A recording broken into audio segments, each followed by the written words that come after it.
Hello and welcome. This sounds called how to make chicken bologna tortilla wrap. First thing you gotta do is you spread the mayonnaise onto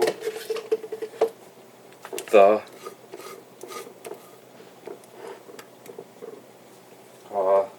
tortilla.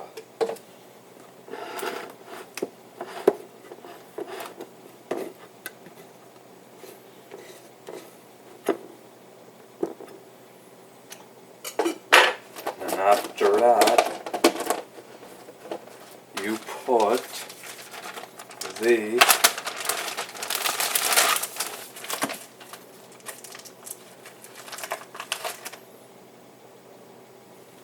chicken bologna slices onto the tortilla, and then you wrap it all up. And here is your chicken bologna tortilla wrap. Enjoy, folks, and have a great weekend.